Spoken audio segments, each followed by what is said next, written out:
தாய் தமிழ் உறவுகளுக்கு வணக்கம். நாம் தமிழர் கட்சிக்கே அதிக வாய்ப்பு, நாம் தமிழர் கட்சிக்கே அதிக வாய்ப்பு என்ற தலைப்பில் இந்த காணொலியை காண்கிறோம். 2026 தமிழக சட்டசபை தேர்தல் சூடுபிடிக்க ஆரம்பித்துள்ளது. இன்று மாலையுடன் பிரச்சாரம் நிறைவு பெறுகிறது. கருத்து கணிப்புகள் பல்வேறு விதமாக கருத்து கணிப்புகளை வெளியிட்டு வருகின்றன. விகடன் கருத்து கணிப்பு ஒன்று வெளியாகியுள்ளது. அதில் நாம் தமிழர் கட்சி 37% வாக்குகளை பெறும் என்று கூறியுள்ளது. 33% வாக்குகளை அதிமுக கூட்டணி பெறும் என தெரிவிக்கிறது. 27% வாக்குகளை திமுக கூட்டணி பெறும் என தெரிவிக்கிறது. 3% வாக்குகளை தமிழக வெற்றி கழகம் பெறும் என அந்த கருத்து கணிப்பு தெரிவிக்கிறது.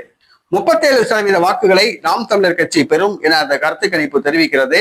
அது திராவிட கட்சிகளுக்கு மிகப்பெரிய அதிர்ச்சியை கொடுத்துள்ளது. அவர்களுடைய வயிற்றில் புலியை கரைத்துள்ளது.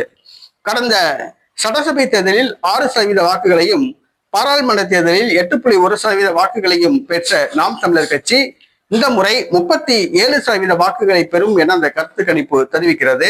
அந்த கருத்து கணிப்பு உண்மையா பொய்யா என்பது தெரியவில்லை. பொதுவாக கருத்து கணிப்புகள் எல்லாமே கருத்து திணிப்புகளாக உள்ளன. இதுவரை உள்ள அனைத்து கருத்து கணிப்புகளும் திமுக அதிமுக தான் ஆட்சியை பிடிக்கும் என தெரிவித்தது.